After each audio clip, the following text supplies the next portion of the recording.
They worshiped God with burning mouths. They danced in madness, spoke in tongues, and offered more than just incense.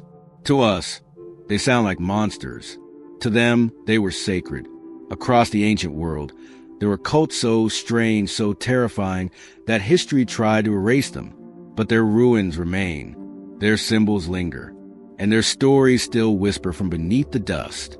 They were erased, buried, but not forgotten. Let's remember what was meant to be lost. He was made of bronze, arms outstretched, stomach hollow. When they placed the offerings inside him, fire roared through his body, and his arms glowed red. Molech, a god worshipped by Canaanites, Ammonites, and others in the ancient Levant. His name appears in the Hebrew Bible, always with warning. Do not give any of your children to be sacrificed to Molech. Leviticus 18, verse 21. But the warning came too late. According to both biblical texts and archaeological evidence, some cults practiced child sacrifice. The victims were often infants, passed through the flames as an offering. Some believe they were burned alive. Others argue it was symbolic, a dedication ritual. But what's undeniable is this. The image of Molech was powerful and terrifying. A hollow idol with a furnace inside, worship with drums, chants, and screams to drown out the sound of what was happening. The cult was eventually outlawed, its worshippers scattered, its practices condemned. But the image of Molech never vanished. He became a symbol of ultimate corruption. And some say his name still echoes in the darker corners of power. In central Italy, before Rome became an empire, there was a goddess few remember, Angisha. She ruled over healing, and venom, and serpents. To her, the Marsi people dedicated entire forests and lakes. Her priests or priestesses were said to handle venomous snakes with ease. They spoke in hissing chants, whispered spells, and practiced strange rituals that mixed herbal medicine with hypnotic trance. The cult believed that serpents were sacred messengers, both dangerous and divine. Unlike Molech, Angisha's cult wasn't violent, but it was feared. The Romans, once they conquered the Marsi, absorbed some of the healing practices, but erased the snake goddess from official religion. She became myth, then legend, then nothing.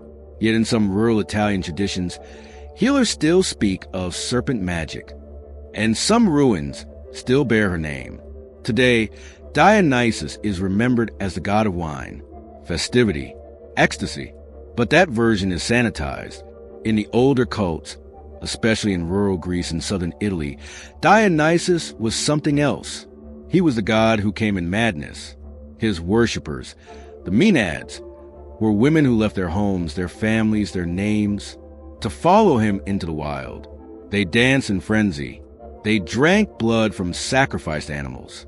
Some tore live creatures apart with their bare hands, in rituals called sparagmos. Their eyes rolled back, their hair unbound. They howled into the night. It wasn't just a party. It was possession. The Romans called these cults bacchanalia and banned them in 186 BCE. They feared their secrecy, their ecstasy, their chaos. And yet, echoes of Dionysus remain in theater, in carnival, in the parts of us that long to let go. But the god they feared wasn't about wine. He was about dissolution, the breaking of boundaries between man and beast. In ancient Egypt, the dead were never left alone. They were guarded. Anubis, the god of mummification in the afterlife, is often shown with a jackal head, but long before he became the sleek embalmer we recognize, he was worshipped in a more primal form. In the city of Sinopolis, literally, city of the dogs, people left offerings to sacred canines. Some temples housed entire packs. They were fed, mourned when they died, and buried in ornate cemeteries. But there was more. Some scholars believe that earlier versions of the Anubis cult involved symbolic mock burials. Priests would simulate death, lie in tombs for days, covered in wrappings, and return with visions. Others speak of animal possession, rituals in which initiates wore dog-headed masks, barked, howled, and entered trance states. As Egyptian religion evolved, Anubis became more dignified, more priestly, less beast.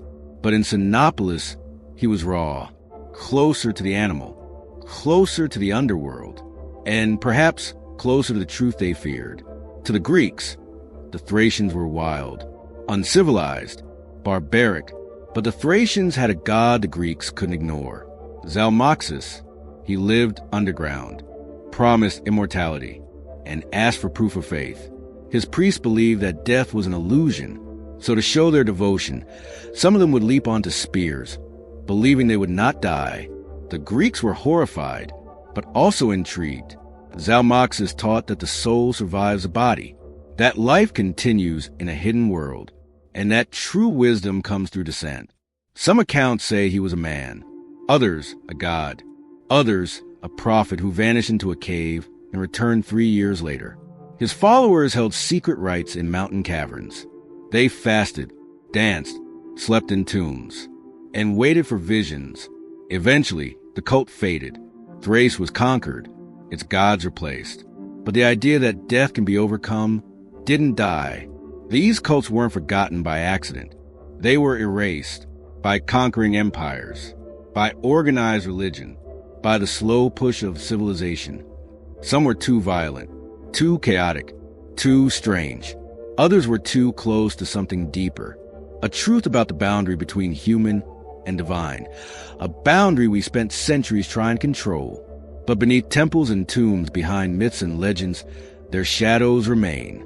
In rituals we no longer understand, in ruins covered by jungle, in symbols carved into stone. They may not have survived, but they were real, and they worship things we no longer have names for. Now that you know they existed, ask yourself, were they mad, or did they see something we chose to forget?